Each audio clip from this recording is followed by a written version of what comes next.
সুপ্রিয় দর্শক, আসসালামু আলাইকুম। সবাইকে স্বাগত জানিয়ে শুরু করছি চ্যানেল এস এর সাপ্তাহিক নিয়মিত আয়োজন প্রবাসের কথা। সুপ্রিয় দর্শক, প্রবাসের কথার আজকের আয়োজনে আপনাদের সাথে আছি আমি মুজাহিদুল ইসলাম শিমুল। আর আমরা এই প্রবাসের কথা আজকের আয়োজনে আমরা যুক্ত করব আমাদের কাতার প্রবাসীদের কাছে। আমরা শুনবো কাতারের বর্তমান অবস্থা কি, কেমন আছেন আমাদের কাতার বাংলাদেশি কমিউনিটি, কেমন ভাবে কাটাচ্ছেন তারা, করোনাকালীন পরবর্তী সময়ে ঠিক কেমন আছেন তারা এখন। আমাদের সাথে আজকে কথা বলার জন্য যুক্ত হচ্ছে, আমি প্রথমেই জানাতে চাই জনাব সুনাম খান। জনাব সুনাম খান, আপনাকে স্বাগত চ্যানেল এস এর প্রবাসের কথা আয়োজনে। আসসালামু আলাইকুম। জি, আমি আমাদের সাথে আরো যুক্ত হচ্ছেন কাতার থেকে মোবারক হোসেন। মোবারক হোসেন, আপনাকে স্বাগত চ্যানেল এস এর প্রবাসের কথা আয়োজনে। ধন্যবাদ আপনাকে এত সুন্দর একটা আয়োজনে আমাকে ইনভাইট করার জন্য। আর আসলেই আমারও অনেক ইচ্ছে ছিল আপনাদেরকে একটা মাধ্যমে কোনো কিছু বলার, যা কাজটা করে অনেক ধন্যবাদ। জি, আমরা আপনার কথা শুনবো, আমরা আসবো আপনার কাছে।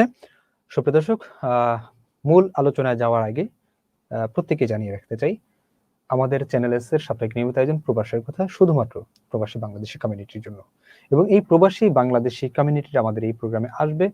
আমরা জানি প্রবাসীদের একটা চাপা ক্ষোভ থাকে, একটা কষ্ট থাকে, দেশের হয়ে তারা পরবাসী থাকে, নিজের জীবনের একেবারে প্রিন্সিপাল ক্রাইম যেটাকে বলে, একেবারে যৌবনকালটা তারা কাটিয়ে দেয় পরিবার পরিজনহীন ভাবে প্রবাসী। আমরা যতই বলি নিজেদের প্রয়োজনেই তারা প্রবাসে যায়, বাস্তবতা হলো এই প্রবাসীদের রেমিটেন্স টাকা, যে রেমিটেন্সটা পাঠাচ্ছে বাংলাদেশের অর্থনীতির একেবারে মূল চালিকা শক্তি এই প্রবাসীরাই। এই রেমিটেন্সের টাকা দিয়েই বাংলাদেশের যে ইন্টারন্যাশনাল বা আন্তর্জাতিক বাণিজ্যের যে স্ট্যান্ডার্ড ফরম্যাট, ইকোনমিক্যাল কন্ডিশন, সেটা ডিপেন্ড করে তাদের রেমিটেন্সের টাকার উপরে। সেই প্রবাসীদেরকে আমরা ঠিক কতটুকু মূল্যায়ন করতে পারছি, আমরা সেই প্রবাসীদের পরিবার পরিজনদের নিরাপত্তাই বা কতটুকু দিতে পারছি, তাদের চাওয়া কি বাংলাদেশের কাছে, আমরা সেটা নিয়ে কথা বলবো। আমি প্রথমেই যেতে চাই জনাব সুনাম খান। প্রথমেই জানবো ঠিক কেমন আছেন আপনি করোনাকালীন এই পরবর্তী সময়ে, দীর্ঘদিন একটা করোনাকালীন সময় আপনারা বিশ্বব্যাপী পার করেছেন, কেমন ছিলেন, কেমন আছেন? ধন্যবাদ আপনাকে প্রশ্ন করার জন্য ভাইয়া। ইনশাল্লাহ ভালো আছি, আল্লাহর রহমতে খুব ভালো রাখছে। করোনাকালীনও ভালো ছিলাম, ঠিক আছে, এখনো ইনশাল্লাহ ভালো আছে। আচ্ছা, একটু আপনার কাছে জানবো যে আসলে এই করোনাকালীন সময়ে আমরা দেখেছি বিশ্বব্যাপী একটা কর্মহীন অবস্থায় আমরা সবাই ছিলাম। তো কাতারে আসলে আপনারাও যে একেবারে অনেকদিন যাবতই কর্মহীন ছিলেন, তো এবং আপনারা যারা ব্যবসা করছেন, ব্যবসা বাণিজ্য ঠিক মতো পরিচালনা করতে পারেন নাই, সেক্ষেত্রে কাতার সরকার থেকে আপনারা কোনো ধরনের সহযোগিতা পেয়েছেন কিনা একটু জানাবেন। আর আরেকটা বিষয় আপনি আমাদেরকে বলেন, আমরা জানি যে আমাদের বাংলাদেশের বর্তমান সরকার প্রবাস বান্ধব সরকার, এবং এই প্রবাস বান্ধব সরকার আমাদের প্রবাসী বাংলাদেশিদের জন্য বাংলাদেশ থেকে সহযোগিতা প্রেরণ করেছিল বাংলাদেশ রাষ্ট্রদূতের মাধ্যমে। সেখানে আপনারা সেই রাষ্ট্রদূত থেকে কতটুকু সাহায্য পেয়েছেন যদি একটু বলতেন। ধন্যবাদ আপনাকে প্রশ্ন করার জন্য। করোনা কালে পুরা বিশ্বে একটা মন্দা গেছে, ঠিক আছে, তো সেই মন্দাতে কাতারও কিছু কিছু লোক, কিছু না অনেক লোকই অসহায় যাপন করছে, কিন্তু বাট কাতার সরকার থেকে কিছু লোক সাহায্য পাইছে আর কিছু লোক পায় নাই। অনেকে দেখা গেছে নিয়মিত কাজ করতে পারে নাই। লকডাউন সিস্টেমটা এত হার্ড ছিল, মানুষের বাইরে গেলে খুব সমস্যা হতো, এখানে দোকানে গেলে সমস্যা হতো, কারণ অল টাইম চেকপোস্টের মাধ্যমে থাকতো। তো অনেক মানুষের সমস্যা হয়েছে। আর যাদের ভালো জব করে, টাকা পয়সা ছিল হাতে, তার কোনো সমস্যা হয় নাই। আর বাংলাদেশ থেকে যে ত্রাণ আর সাহায্য বলেন, অ্যাকচুয়ালি এখানে বাঙালি প্রায় 4 থেকে 5 লাখ লোক আছে। তো বাংলাদেশ এম্বাসি তো তাদের সবাইকে তো সাহায্য করার মতন সম্ভব মানে সম্ভব না। যাদের বেশি প্রয়োজন তাদেরকেই দিতে হয়েছে। হ্যাঁ, যারা কন্টিনিউ এম্বাসির সাথে টাচ আছে অথবা যাদের সাথে যোগাযোগ আছে, তারাই সাহায্য পাইছে। পায় না যে তা না, অনেক লোকে সাহায্য পাইছে। নরমালি ধরেন আপনার যাদের ভেজিটেবল, একান্তই প্রয়োজন ছিল সাহায্যটা, ঠিক তারা যখনই সাহায্যের জন্য এম্বাসির কাছে গিয়েছে তারা সেটা পেয়েছে। হ্যাঁ তারা পেয়েছে, বাট তাদেরকে একটা শিডিউল দেওয়া হয়েছে যে এই তারিখ আপনার যে দরকার ওই তারিখে আসে আপনি নিয়ে যান, নাহলে আপনার বর্তমান ঠিকানা দেন, আমরা ওই জায়গায় পৌঁছায় দেব। ঠিক আছে। নিঃসন্দেহে বাংলাদেশ রাষ্ট্রদূতের এটা একটা প্রশংসনীয় এবং ভালো উদ্যোগ, যে স্বল্প মানে স্বল্প আর সাধ্যের মধ্যে যাদের একেবারেই প্রয়োজন তাদেরকে প্রয়োজন মেটাতে তারা সর্বোচ্চ চেষ্টা করেছে, আমি বলবো এটা। জি জি। সুনাম খান, আসবো আপনার কাছে। আমরা একটুবার যেন মোবারক হোসেন আপনার কাছে যেতে চাই।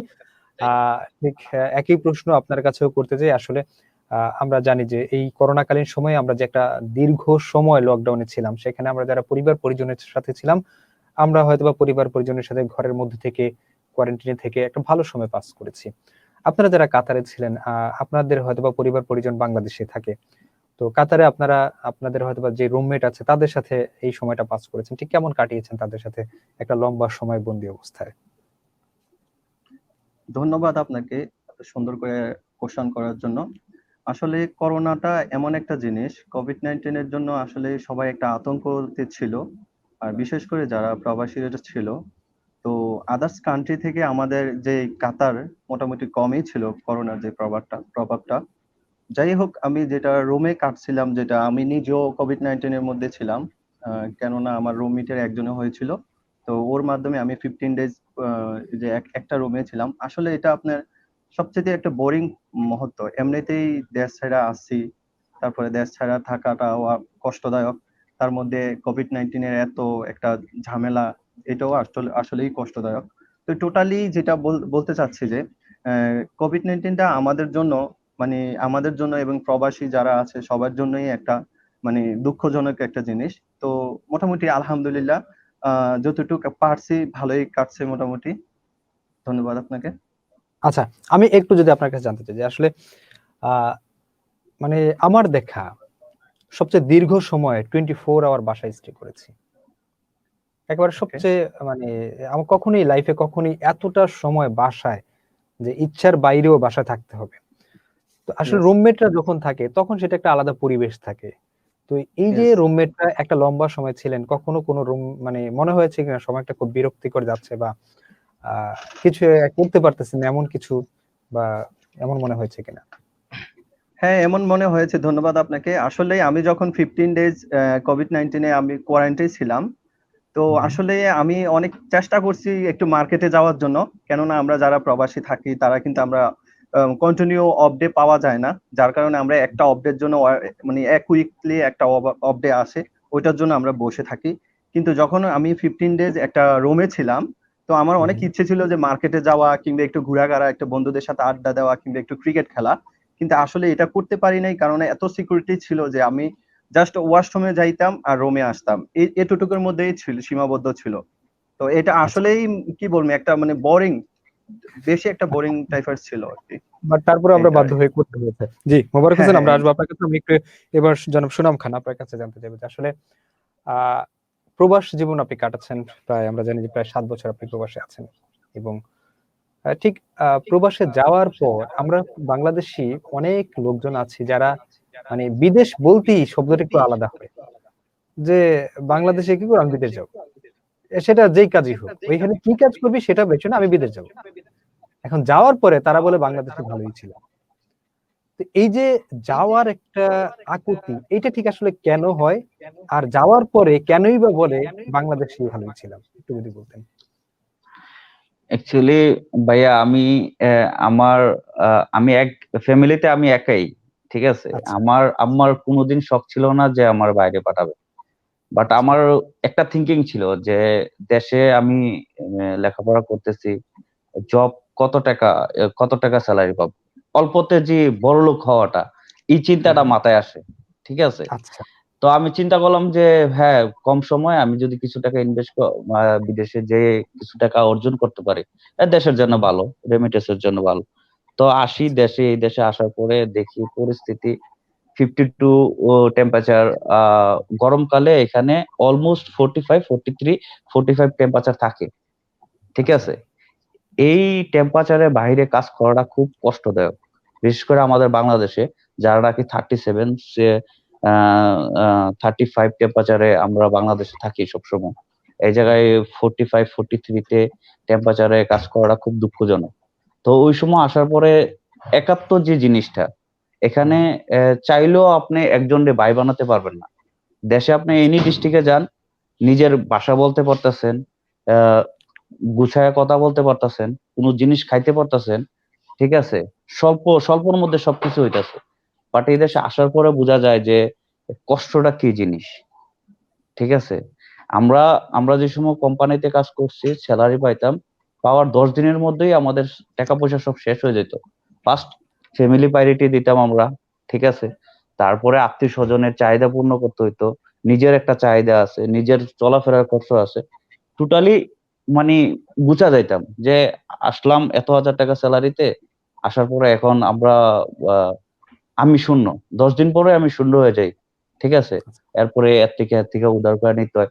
ওই সময় ওই চিন্তাটা আসে যে আসলে দেশেই ভালো ছিলাম, আচ্ছা যে কষ্ট করি, নিজে 4 লাখ টাকা 5 লাখ টাকা দিয়ে কাতারে আসি, নিজের টাকা নিজের শরীরের গাম ফালাইয়া ইনকাম করি, ওই টাকাই ওই টাকাই ইনকাম করি, কইরা দেশে পাঠাই। তো 5 লাখ টাকা দিয়ে যদি আমি দেশের ছোটখাটো একটা ব্যবসা স্টার্ট করতাম, তাহলে তো আমি ভালো থাকতাম। তো ওই সময় আচ্ছা ওই চিন্তাটা আপনার আসে। আপনার এই কথার সূত্র ধরেই আমি একটু মোবারক হোসেন আপনার কাছে জানতে চাই যে আসলে সুনাম ভাই যেটা বললেন যে আহ তাড়াতাড়ি বড়লোক হব, তাড়াতাড়ি কিছু টাকা পয়সা কামাবো, এই যে একটা টেন্ডেন্সি, সেখান থেকে যাওয়ার পর সবাই যে সফল হয় বিষয়টা এমনও না।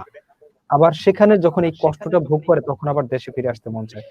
বিদেশে যারা যায়, এই যে কষ্ট স্বীকার করে যারা টিকে যায় তারা হয়তো একসময় প্রতিষ্ঠিত হয়, আর যারা টিকতে পারে না তারা কিন্তু নিঃস্ব হয়ে আবার বাংলাদেশেই ফেরত আসতে হয়। এই যে একটা গ্যাপ, যে টিকতে পারা, কষ্ট সহ্য করা, হ্যাঁ, তো এটা আসলে যাওয়ার আগে তাদের মধ্যে কেন হয় না, বা সেখানে গিয়ে কেনই বা তারা ধৈর্যহারা হয়ে যায়? ধন্যবাদ আপনাকে। আসলে যেটা বলতে চাই, একটা কথায় আছে কিংবা একটা প্রবাদে আছে যে নদীর এই পারিয়া ছাড়িয়া সুখ, ওই পারেতে সর্বসুখ আমার বিশ্বাস। আসলে নদীর ওপার এপার কোনো জায়গায় সুখ নাই, সুখ আপনার নিজেকে অর্জন করে নিতে হবে। আমি কাতারে আছি আজকে 7 বছর।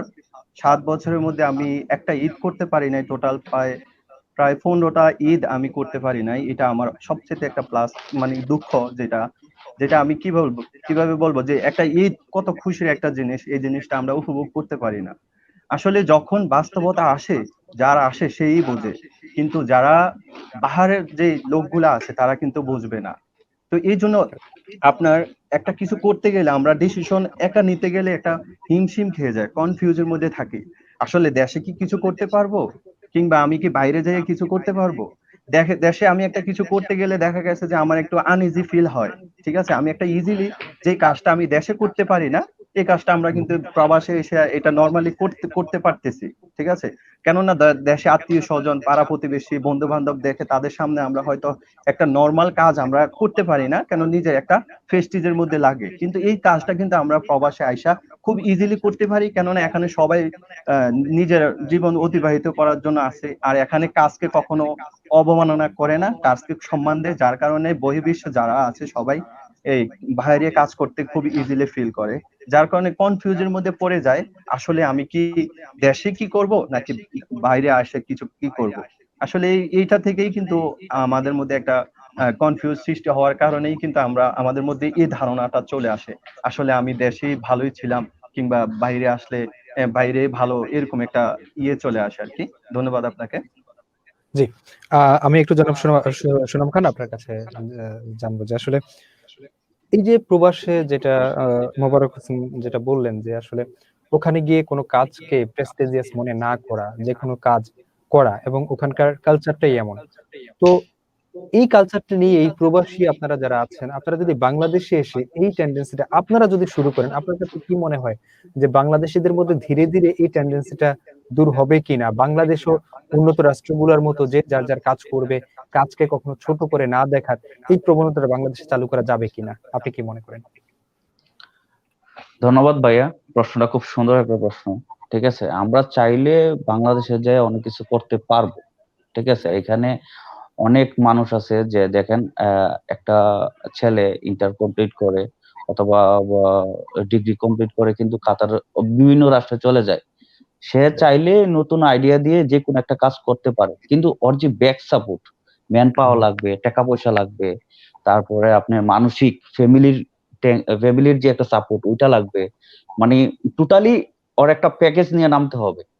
ঠিক আচ্ছা, আছে, সে তো ওইটা পারবে না, কারণ নইলে ফ্যামিলি বাধা দেবে, নাইলে ওর কাছে আর্থিক সমস্যা থাকবে, সমাজের মানুষ বলবে হ্যাঁ তুই এটা করতেছ, 50% লোক থাকবে নেগেটিভ বলবে যে এই কাজটা তুই করতেছ তোর লস হবে, আসলে কিন্তু তুই পুরো ধ্বংস হয়ে যাবি।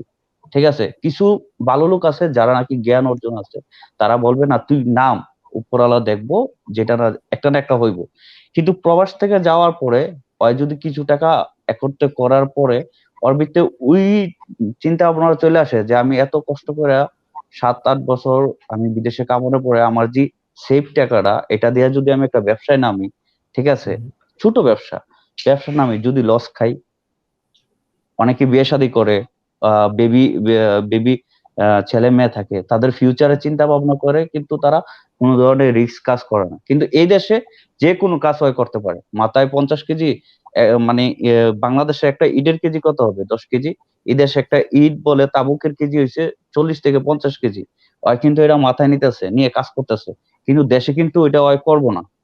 কারণ চিন্তা করবো যে আমার ফ্যামিলির মানুষ কি বলবে, সমাজের মানুষ কি বলবে, ঠিক আছে, আমার পাড়া প্রতিবেশী মানুষ কি বলবে যে আমি এখানে কাজ করতেছি, এত কষ্টের কাজ করতেছি, বিনিময়ে আমি কম টাকা পাইতেছি। কিন্তু বিদেশে আপনি 8 ঘন্টায় যদি একটু কষ্ট কাজ করেন, বাংলাদেশে 4 গুণ টাকা বেশি পাইতেছেন। ঠিক আছে, তো ওই টাকাটা ওই চিন্তা করে যে আমি কষ্ট করে টাকাটা জোগাইছি, যে আমি যদি নতুন উদ্যোগ নিই দেশে যাই, ঠিক আছে, যে কোনো একটা কাজের নতুন উদ্যোগ নিয়ে দেশে যায়, কিন্তু ওইটাতে আমি সাকসেসফুল হব কিনা আর আনসাকসেসফুল হব কিনা ওইটা চিন্তা ভাবনা করে। ঠিক আছে, এই আর কি। আমরা আমরা আসবো আপনার কাছে। আমি একটুবার জন্য মোবারক হোসেন আপনার কাছে জানতে চাইবো যে আসলে যেটা সুনাম ভাই যেটা বলছিলেন যে বাংলা ওই দেশে পরিশ্রম করার পরে 4 গুণ টাকা বাংলাদেশের চেয়ে বেশি পাওয়া যায়। আবার আমরা এমনও শুনেছি যে অনেকেই বলছে যে প্রবাসী থেকে মাসে 50,000 আর বাংলাদেশে থেকে মাসে 10,000 দুটো সমান। আপনি এটাকে কিভাবে দেখছেন, আসলে কি তাই কিনা? আসলে ধন্যবাদ আপনাকে। এই জিনিসটা আমিও শুনেছি, আর এটা আমরা নিজেরাও বলি। আসলে দেশে থাকা অবস্থায়, যেমন আমি বাহিরে আছি, তো এখানে আমি 10,000 অথবা 20,000 টাকা ইনকাম করতেছি। তো এখানে 10,000 টাকা আমি ইনকাম করলে দেখা গেছে যে আমার খরচের যে চাহিদাটা, আমি এটা দেখা গেছে আমি কোনো একটা বিয়ের অনুষ্ঠানে যাচ্ছি না, কোনো আত্মীয় স্বজনের বাসায় যাচ্ছি না, কোনো ঈদে যাচ্ছি না, কিংবা কোনো একটা প্রোগ্রামে যাচ্ছি না। আমি এখানে প্রবাসী আছি, ডিউটিতে যাচ্ছি, আছি, ঘুমাচ্ছি, এটাই আমাদের কাজ যেটা। তো এটার মধ্যে আমাদের যে টাকা পয়সা যে লেনদেন, এই জিনিসটা সুযোগ হয়ে ওঠে না। যার কারণে প্রবাসে আমরা যত টাকা ইনকাম করি ঠিক অত টাকাটাই সেভ থাকে। ঠিক আছে, কিংবা রুটিন মাফিক চলি, যার কারণে আমরা যদি 20,000 টাকা ইনকাম করি, ওই 20,000 টাকাই আমাদের মধ্যে সেভ থাকে। আর সেম জিনিসটা আমি যখন বাংলাদেশে 20,000 টাকাই কামাতে যাই, তখন দেখা গেছে যে আমি বাংলাদেশে জব করলাম, হঠাৎ দেখা গেছে একটা আত্মীয় স্বজনের বিয়ে হচ্ছে, একটা বন্ধুর বার্থডে হচ্ছে, দেখা গেছে একটা আমার ফ্যামিলিরই একজনের একটা কোনো একটা অ্যারেঞ্জ করতেছে, তখন আমি ওই জায়গায় প্রেজেন্টেশন করার জন্য আমার যে 20,000 টাকা থেকে আমি কিন্তু এই জায়গায় খরচ করতে হয়, এটা অটোমেটিকলি চলে আসে। যার কারণে বাংলাদেশে যে টাকাটা আমরা ইনকাম করি, এটা 10,000 টাকা কিংবা 20,000 টাকা ইনকাম করি, এটা রাখাটা হিমশিম খেয়ে যায়। আর প্রবাসের যে টাকাটা ইনকাম করি, বরাবর টাকাটাই থাকে। যার কারণে আমরা যারা প্রবাসী আছি, 25,000 টাকা ইনকাম করলে আমরা 20,000 টাকাই দিতে পারি। আর বাংলাদেশে 25,000 টাকা ইনকাম করলে 20,000 টাকা সেভ করতে কষ্ট হয়ে যায়, এই দুইটা জিনিসের কারণেই। আচ্ছা আচ্ছা। ধন্যবাদ আপনাকে। আমি আমি এর সূত্র ধরে যদি সুনাম খান আপনার কাছে এই প্রশ্নটা রাখতে চাই যে আসলে বাংলাদেশের 20,000 প্রবাসের 20,000 আপনি কোনটাকে প্রায়োরিটি দিবেন? বাংলাদেশের 20,000 টাকা যদি আমি ইনকাম করি, ঠিক আছে, এখানে যে মোবারক জি বললো কথাটা, এটাতে আমি একমত। আহ ওই টাকাটা তো সেভ থাকবে না, আমার একটা ব্যাংক ব্যালেন্স থাকবে না। ঠিক আছে, কাতারে যদি আমি 20,000 টাকা ইনকাম করি, এখানে আমার রুটিন মাফিক চলাফেরা হয়। সকাল 5টার সময় আমি ঘুম থেকে উঠবো, ঠিক আছে, খানা টানা খাবো, খায়া কোম্পানির ডিউটিতে যাব, বিকাল 5টার সময় আসবো, আসার পরে গোসল টোসল করবো, খানা পাকাবো, খানা খাবো, ফ্যামিলির সাথে একটু কথা বলবো, দেন ঘুমায় যাব। এখানে এক্সট্রা যে খরচ, যে বাইরে যাব, মার্কেটে যাব, সপ্তাহে একদিন যাওয়া হয়। সপ্তাহে একদিন যাওয়া হলে কি হয়, নিজের জন্য 1-2টা টি শার্ট কিনা হয়, শার্ট প্যান্ট কিনা হয়, বন্ধুদের সাথে আড্ডা হয়। দেখা গেছে এখানে বাংলাদেশে কত টাকা খরচ হয়, বেশি না, বাংলাদেশের 1,000 অথবা 2,000 টাকা খরচ হয়, উদাহরণস্বরূপ 1 থেকে 1,500 টাকা খরচ হয়। আর যদি আপনি বাংলাদেশে থাকেন, ওই 20,000 টাকায় আপনি 1 টাকাও সেভ করতে পারবেন না। কারণ আচ্ছা। আপনার যে চাহিদা, ছোট বোন থাকলে ছোট বোনের চাহিদা আছে, মা বাবার চাহিদা আছে, আর আপনি যদি বিবাহিত হন, ওয়াইফের চাহিদা আছে, ওর শ্বশুর বাড়ির চাহিদা আছে, টোটালি মিলে আপনি এই টাকা, যে 20,000 টাকা, তাতে আপনি 1 টাকাও সেভ করতে পারবেন না। বিদেশে আপনি টাকাটা সেভ করতে পারতেছেন, এর জন্যই বাংলাদেশ উন্নত হইতেছে। আমাদের মতন হাজার হাজার তরুণ বিদেশে আসতেছে, ভালো একটা অ্যাকাউন্ট ক্রিয়েট করতেছে দেশে। দেখেন আপনি করোনার কালীন এ বাংলাদেশে রেকর্ড রেকর্ড সংখ্যক টাকা রেমিটেন্স। বিদেশি রেমিটেন্স গেছে। রাইট। ঠিক আছে, এটা রেকর্ড রেকর্ড। কাতারে করোনা কালীন কি হয়েছে যে আগে মানুষে যারা লেবার সেকশনে আছে তারা আপনার 1 মাস 20 দিন অথবা 2 মাস 20 দিন পরে বেতনটা পাইতো। 2 মাস 20 দিন পরে ওই 1 মাসে বেতন পাইতো। তো করোনা কালীন কি হয়েছে, কাতার গভর্নমেন্ট এমন একটা সিস্টেম করে দিয়েছে যে নগদ টাকা, তুমি প্রতিদিন কাজে যাবা, প্রতিদিনের টাকা প্রতিদিন নিয়ে আসতে পারবা। তো এজন্য বাংলাদেশের রেমিটেন্সটা কিন্তু বেশি গেছে। মানুষের জানি আচ্ছা। বলে করোনা কালীন এত রেমিটেন্স কিভাবে, ইন্ডিয়া থেকে আমাদের বাংলাদেশে ভালো রেমিটেন্স গেছে।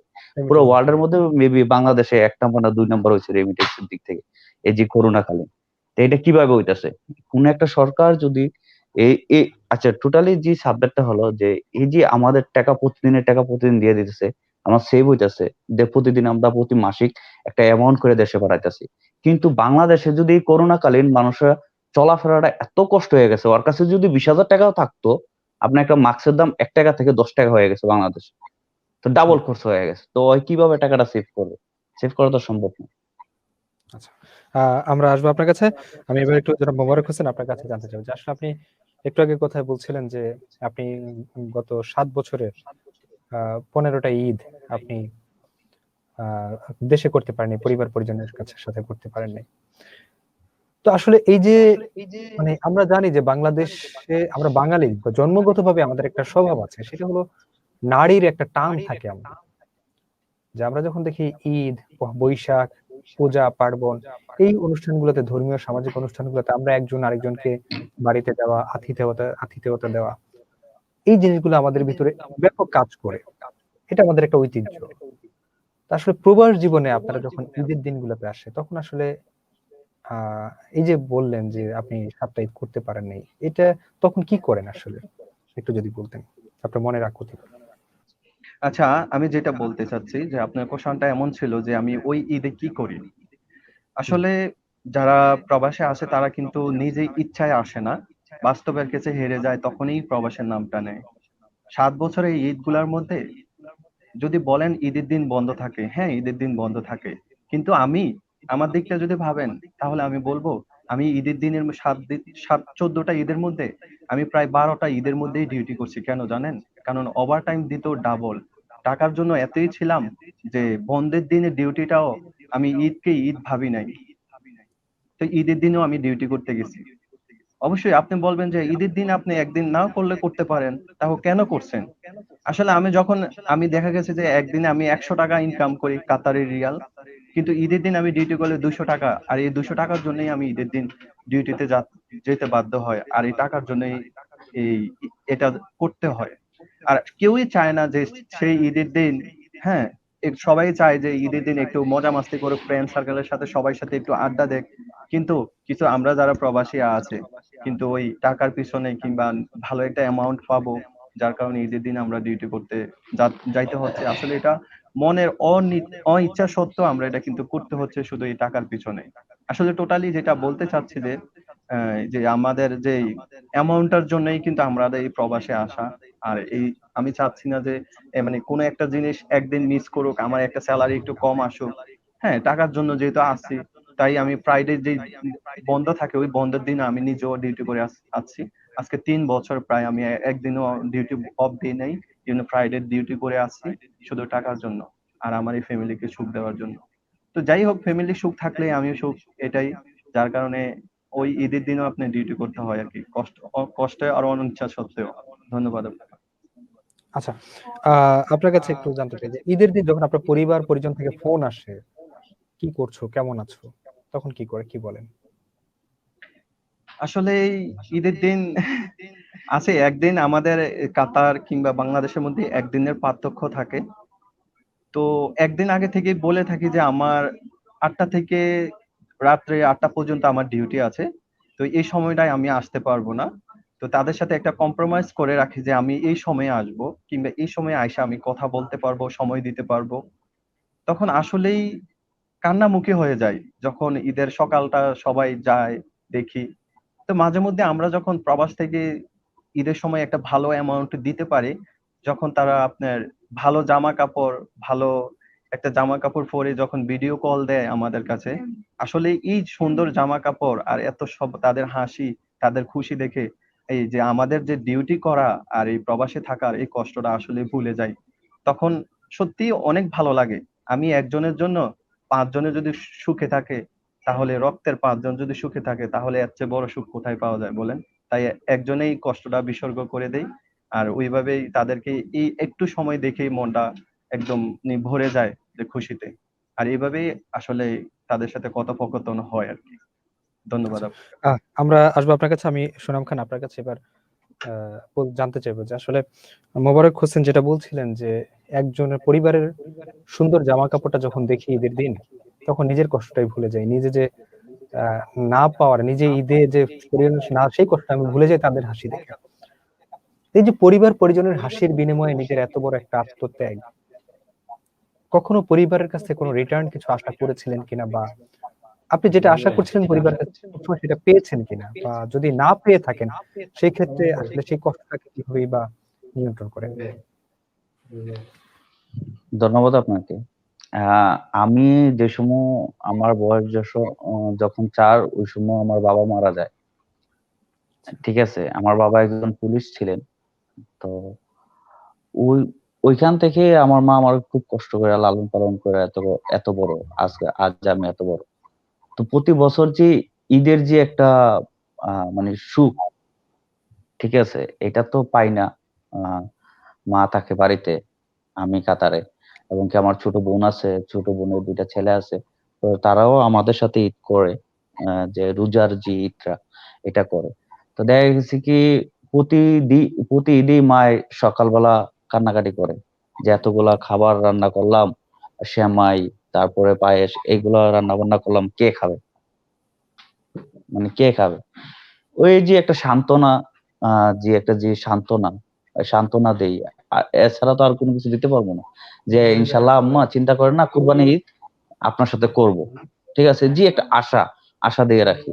আর যে এই যে মোবারক ভাইজি বললো কথাটা, যে ফ্যামিলিতে নতুন কাপড়, তারপরে তারা যে সময় আমাদেরকে ভিডিও কলে আসে, নতুন কাপড় চোপড় পরে কোরবানি যে সময় দেয়, ঠিক আছে, আমরা যে সময় ভিডিও কলে দেখি, বাতিজি আছে, বাগিনা আছে, তারা যে সময় নতুন কাপড় পরে মামা চাচা করে ডাক দেয়, ঠিক আছে, সেটাই মানে প্রকৃত সুখ ওইখানে আসে। দূরে থেকেও এমন মানে এরকম ঠিকই আসে যে আমি তাদের কাছে, ঠিক আচ্ছা, আছে। তো এখানে যারা বন্ধু বান্ধব আছে, অ্যাকচুয়ালি সবাই পরিবার পরিবার পরিবার যারা, তো আমরা নিজেরার মধ্যেই একটা ছোট মোটো একটা আয়োজন করি, করে দেখা গেছে কি এই যে দুঃখ একটা চাপা দিয়ে রাখি, মানে একটা আচ্ছা। দুঃখ চাপাদা থাকে, এইটাই। আহ এই যে চাপা কষ্ট দিয়ে, যেটা আপনি বললেন যে একটা কষ্ট আপনি চাপা দিয়ে রাখেন, তা আসলে মানে এটা দূর করার কোনো ওয়ে আছে কিনা, বা হ্যাঁ, দূর দূর করার সিস্টেম আছে। আপনি একেবারে চলে যেতে হবে বা কাতার থেকে, মানে ফ্যামিলি যদি আপনি বেশি প্রায়োরিটি দেন এই জায়গায়, আপনি একেবারে কাতার থেকে চলে যেতে হবে। চলে যাওয়ার পরে পরে বুঝতে হবে যে একজন বিদেশি এ, এই দেশে যেভাবে চলে, বাংলাদেশে গেলে সে সেভাবে চলতে পারে না। কারণ আচ্ছা, ওর একটা চিন্তা ভাবনা থাকে যে আমি যদি দেশে যাই, সাপোজ আমি 1 লাখ টাকা নিয়ে গেলাম, আমার 30 দিন অথবা 50 দিনের ছুটিতে আমি 1 লাখ টাকা নিয়ে গেলাম, থিঙ্কিংটা আসে। কিন্তু বিদেশ থেকে যাওয়ার পরে দেখা গেছে আত্মীয় স্বজন এভাবেই ধরে, চোখের যে একটা সরমে দেখা গেছে কি কোন জায়গায় 1 টাকা খরচ করতে গেলে ওই জায়গায় আমার 10 টাকা খরচ করতে হয়, স্বাভাবিক। কারণ আমি ইনকাম করে আসছি। আমার এলাকায় যারা, আমি যে সময় ছুটিতে গেছি, আমার চিন্তা ভাবনা ছিল এরকম ভাবে করব, কিন্তু আমার চিন্তা ভাবনা অন্যরকম হয়ে গেছে। ছোট ভাই বাদার আছে, খালাতো ভাই, খালাতো বোন আছে, ফুফাতো ভাই ফুফাতো বোন আছে, আরো আত্মীয় স্বজন আছে, যে তাদের আসলে কোনো কিছু তো করা যায় না, কোনো না কোনো দিকে আপ্যায়ন করা যায়। তো একবারে যদি চিন্তা করি যে আমার যে বুকের যে কষ্টের চাপাটা, ঠিক আছে, এটা আমি উম, মানে ত্যাগ করবো, তো প্রতি বছর 2টা ঈদে আমার বাড়িতে যেতে হবে। তো ঈদের সময় অটোমেটিকলি টিকিটের দাম ডাবল হয়ে যায়। আপনি যদি আচ্ছা। হ্যাঁ, হ্যাঁ, অন্য অন্য সময় যদি দেশে যান, সাপোজ বাংলাদেশের 50,000 টাকা টিকিটের দাম, ঈদের সময় গেলে অটোমেটিকলি 70 থেকে 80 হাজার হয়ে যায়। তো ওই চিন্তাটাও আসে যে আমি অতিরিক্ত 20,000 টাকা দিয়া অথবা 30,000 টাকা দিয়ে আমি দেশে যাবো ঈদ করতে, এটা যদি আমার ফ্যামিলিকে দেই, তারা বেটার ফিল করবে, রাইট। ঠিক আছে, তারা একটু ভালো থাকবে। তো ওই চিন্তা ভাবনা চলে আসে, অটোমেটিকলি চিন্তা ভাবনা চলে আসে যে সময় আপনি আপনার ফ্যামিলির হাল ধরবেন, ঠিক আছে, অটোমেটিকলি আপনার মাথার মধ্যে চিন্তা ভাবনা চলে আসে যে আমি আমার আম্মাকে সুখে রাখতে হবে, আমার আম্মার প্রতি মাসে 10,000 টাকা ওষুধের খরচ, এটা আমাকে দিতে হবে, ঠিক আছে, আমার ছোট ভাইয়ের লেখাপড়ার খরচ আছে, ওইটা দিতে হবে, আমার বোন আসবে, বোনের জন্য এত টাকা খরচ করতে হবে। মানে অটোমেটিকলি যে চিন্তা ভাবনাটা আপনার বিদেশে থাকলে চলে আসে, তো এজন্য দেখি চাপ বুকের মধ্যে যে একটা কষ্ট দুঃখ চাপা এটা রয়ে যায়, ফ্যামিলির দিকে তাকাইলে সবকিছু এটা কাজ মাটি করার হয়ে যায়। সুযোগ। জি, সুনাম খান, আমরা আসবো আপনার কাছে। আমি একটু জনাব মোবারক হোসেন আপনার কাছে একটু আবার যেতে চাই যে আসলে আমরা দেখি যে যখন আমাদের আত্মীয় স্বজন বিদেশে যায়, আমরা কেন জানি না বাই ন্যাচারালি সে কেমন আছে এইটা জানার আগে আমরা বলি যে আমাকে টাকা দে, এবং সেটা খুব পরিবারের খুব কাছের লোকজন। সবার ক্ষেত্রে বিষয়টা এমন তা নয়, ম্যাক্সিমাম ক্ষেত্রে এটা হয়ে থাকে। তো এই যে আসলে টাকা দে বা বিদেশে যে থাকে তাকে আমরা টাকার মেশিনই মনে করে ফেলি। আজকের এই আয়োজনের মাধ্যমে ঠিক এই জাতীয় পরিবারের সদস্য যারা আছেন, যে টাকা চাওয়ার আগে একজন প্রবাসীর তার রিলেটিভ সে একটা অধিকার নিয়ে চায়, এটাও বাস্তবতা, তার প্রয়োজনই চায়, বাট তার অবস্থানটা ঠিক কি আছে, সে দিতে পারবে কি পারবে না, এইটুকু অনেক ক্ষেত্রেই বুঝতে চায় না। তো ঠিক তাদের উদ্দেশ্যে এই আয়োজনের মাধ্যমে আপনি কি বলবেন? ধন্যবাদ আপনাকে।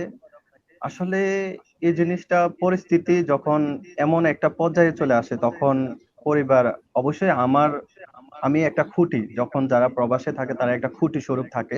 তো এই পরিবার দেখা গেছে যে আত্মীয় স্বজন কিংবা পাড়া প্রতিবেশী কাছে না পাইলে তখন আমার কাছে বলতে বাধ্য হয়।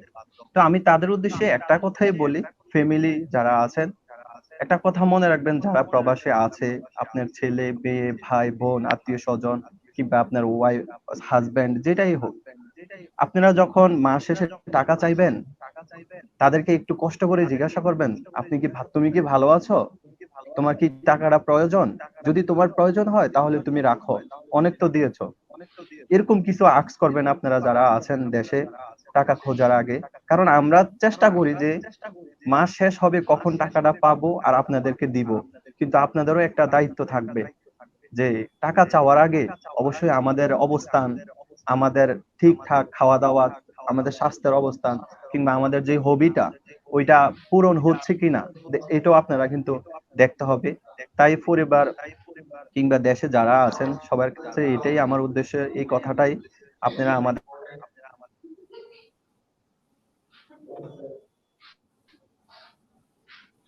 জি, মোবারক হোসেন, আমরা আসবো আপনার কাছে। আমি একটু জনাব সুনাম খান আপনার কাছে আরেকটা বিষয় জানতে চাবো, যে এটা অনেকটা মানে আমার কৌতূহল বশত এই প্রশ্নটা, যে আমরা জেনেছি যে আপনারা যখন বাংলাদেশের উদ্দেশ্যে বিমানে উঠেন, বিমান যখন বাংলাদেশ এরিয়াতে এন্টার করে তখন একটা অ্যানাউন্সমেন্ট হয় যে বিমান আর কিছুক্ষণ পর ল্যান্ড করবে, বিমান এই জায়গায় আছে। এই অ্যানাউন্সমেন্টটা হওয়ার পরে বাংলাদেশ যে কোনো দেশের ফ্লাইটের মধ্যে বাংলাদেশি কমিউনিটিতে যারা বাংলাদেশি যারা থাকে তাদের মধ্যে একটা মানে তারা তখন সিটে বসে থাকতে চায় না। মানে বিমান যখন রানওয়েতে চলবে তখন একটা ঝুঁকিপূর্ণ জায়গা, সেই ঝুঁকি নিয়ে তারা কেমন জানি একটু উঠে যাওয়ার, কখন নামবে এমন একটা প্রবণতা তাদের ভিতরে কাজ করে। এটা আসলে ঠিক কেন হয়? অ্যাকচুয়ালি ভাই, এই এই কথার এই যে আপনি যে প্রশ্নটা বললেন, ঠিক আছে, এমন লাগতেছে যে আমি বর্তমানে বাংলাদেশের রানওয়েতে আছি। যে একটু পরে আমার মা, যে আমাকে এত কষ্ট করে লালন পালন করছে, যে আমার বাতিজা বাতিজি, তারপর হচ্ছে আমার ভাগিনা বাকিনী, অল টাইম ফোনের মধ্যে মামা মামা করে ডাকে, এটা ফোনে ডাকে, যে সময় আমি সরাসরি তাদেরকে দেখবো, আর যে বাংলাদেশের যে একটা বাতাস, আবহাওয়া অটোমেটিকলি বডিতে অ্যাডজাস্ট হয়ে যায়, ঠিক আছে। আর যে আত্মীয় স্বজনের যে একটা ফিলিংস এয়ারপোর্টে আসে আমাকে নেওয়ার জন্য, আপনি যদি চান যে আমি কাঁদবো না, আমি চোখে পানি ফেলাবো না, আমি খুব শক্ত শক্ত মনের লোক, আমি কাঁদবো না, আমি আমার মাকে জড়ায় কাঁদবো না, আমি আমার বোনকে জড়ায় কাঁদবো না, আমি আমার বাবাকে জড়ায় কাঁদবো না, আপনি এটা পারবেন না। অটোমেটিকলি আপনি সুখের কান্না চলে আসবে আপনার মধ্যে, এটা সুখের কান্না চলে আসবে। হ্যাঁ, এতদিন পরে পাইছি আমার আম্মাকে, একটু জড়ায় ধরতে পারছি, অটোমেটিকলি সুখের কান্না চলে আসবে। আপনি যদি বিদেশ থেকে 3 বছর পরে যান, দেশে যাওয়ার পরে যে এ, প্রথম যাওয়ার পরে যে আপনার যে খানার আইটেম গুলা করে আপনি খাইতে পারবেন না, গলাতে যাইব না। কি জন্য? সুখে। কারণ আমরা এখানে যেই খাবার গুলা খাইতেছি সব ফ্রোজেন, দেশে যাইতেছি ফ্রেশ ফ্রেশ পুকুরের মধ্যে গোসল দিতে পারতেছি। এখানে কি ঝর্ণার তলে গোসল দেবো, পানি গরম ঠান্ডা গোসল দেবো। দেশে যে একটা ন্যাচারাল আবহাওয়া, ফ্যামিলি, আত্মীয় স্বজন, এই কাবজাব কাবজাব যে একটি যে মানে তাদের কথাবার্তা অটোমেটিক আপনার ব্রেনে সেট আপ হয়ে যায় খুশিতে, ঠিক আছে। তো দেখা গেছে কি যে রানওয়ে যে সময় অ্যালাউন্সটা করে আপনার, হ্যাঁ আপনি ওই সময় বলতে পারেন হ্যাঁ আমি বর্তমানে আমার মায়ের বুকে আছি, বলতে পারবেন যে আমি এখন আমার যে ছোট বাগিনা, আমি যে সময় কাতার আসছি আমার বড় বাগিনা ছোট ছিল, এখন যাওয়ার পরে হয়তো বড় হয়ে গেছে, এয়ারপোর্টে আসছে আমার রিসিভ করার জন্য, ঠিক আছে। এই যে কাছাকাছি হওয়া মানে হা- কি বলবো, বলার বাসায় এরা যায় যে আমার মনে হয় কি জানেন। জি, সুনাম খান, আমরা আসবো আপনার কাছে। আমি একটু জনাব মোবারক হোসেন আপনার কাছে জানতে চাইবো যে আসলে আমরা কথা বলতে বলতে একেবারে এই আয়োজনের শেষ প্রান্তে চলে এসেছি। আজকের এই আয়োজনের মাধ্যমে দেশবাসীর উদ্দেশ্যে, প্রবাসী যারা আছে তাদের উদ্দেশ্যে আপনার কোনো মেসেজ বা আপনার কোনো বক্তব্য আপনি দিতে পারেন। আসলে ধন্যবাদ আপনাকে এত সুন্দর একটা কোশ্চেন করার জন্য। লাস্ট পর্যায়ে আমি এতটুকু বলি, আমি এখনো ডিউটি থেকে আছি, এখনো আমি কি বলবো, এখনো ডিউটি থেকে আসলাম, সরাসরি আপনাদের কাছে চলে আসলাম। আসলে এটা আমার জন্য একটা বড় পাওয়া। তো আমি প্রবাসী এবং দেশের উদ্দেশ্যে আমি একটা কথা বলবো, আমরা সাধারণ মানুষ যারা আছি, আপনারা যদি প্রবাসে আসতে চান, তাহলে আমি বলবো যে আপনি হাতের কাজ শিখে আসুন। কিছু যদি আপনার থাকে, আপনার পসিবল হয়, তাহলে আপনি একটু ইংলিশে একটু স্পোকেন করতে পারেন, এমন একটা কিছু জেনে আসুন। কিংবা হাতের কাজ যেটা আপনার প্লাম্বিং, হ্যাঁ, ইলেকট্রিক্যাল কাজ, তারপর আপনার যে ড্রাইভিং লাইসেন্স, হ্যাঁ, কম্পিউটার কাজ, এগুলা শিখেন, তারপরে দেশে আসেন। আবার গভর্নমেন্টের উদ্দেশ্যে আমি একটা কথা বলবো, আমাদের যারা প্রবাসে আছে, কি প্রবাসের মানুষ যখন মারা যায়, তখন কিন্তু আমাদের যে লাশটা, এটাকে নেওয়ার জন্য কেউ নিতে চায় না। কেউ নিজের পরিবার থেকে এটা নিতে হয়। তাই গভর্নমেন্টের উদ্দেশ্যে আমি এই কথা বলতে চাচ্ছি যে গভর্নমেন্ট কিংবা সরকার আপনার নিজের একটা তহবিল থেকে আমরা যারা প্রবাসে আছি, প্রবাসের লাশগুলা বাংলাদেশ বিমানে নিতে চেষ্টা করবেন। আর এই জিনিসটা আমাদের প্রবাসীদের জন্য দিলে আমরা অনেক খুশি হব। আর আরেকটা জিনিস, যারা প্রবাসে আছেন, আপনারা যারা প্রবাসের লোকেরা আছেন, আপনাদেরকে আমি একটা কথা বলবো, বেশি দিন প্রবাসে থাকবেন না। যদিও বেশি দিন থাকতে স্টে করতে চান, তাহলে আপনারা প্রতি বছরে দেশে যান, আপনার পরিবারকে দেখে আসুন, আবার আপনি রিপ্লাই আবার আসুন। এভাবে প্রতি বছর কিংবা 2 বছরে আপনারা যাওয়া আসা করলে পরিবারও খুশি থাকে, আপনার নিজের মন ফ্রেশ থাকে। তখন আপনি লং টাইম করলে আপনাদের একটা ভালো আন্ডারস্ট্যান্ডিং হয়। এটা আমি প্রবাসীদের উদ্দেশ্যে বলছি। আর বাংলাদেশে যারা ভাইয়েরা আছেন, আপনাদেরকে আমি আবারও বলি, আপনারা যদি লেখাপড়া করেন না কিংবা কোনো কিছু জানেন না, তাহলে আমি আপনাদেরকে বলি হাতের কাজ শিখুন। হাতের কাজ শিখেই আপনারা প্রবাসে আসুন। ধন্যবাদ আপনাকে ভাইয়া এত সুন্দর করে বলার জন্য। সুপ্রিয় দর্শক, সময় হলো বিদায় নেওয়ার। বিদায় নিচ্ছি। আবারও দেখা হবে আগামী সপ্তাহে অন্য কোনো দেশে অন্য কোনো প্রবাসীদের সঙ্গে। সেই পর্যন্ত সবাই ভালো থাকবেন, সুন্দর থাকবেন, সুস্থ থাকবেন, এই প্রত্যাশায় আজকের মতো বিদায় নিচ্ছি। আল্লাহ হাফিজ।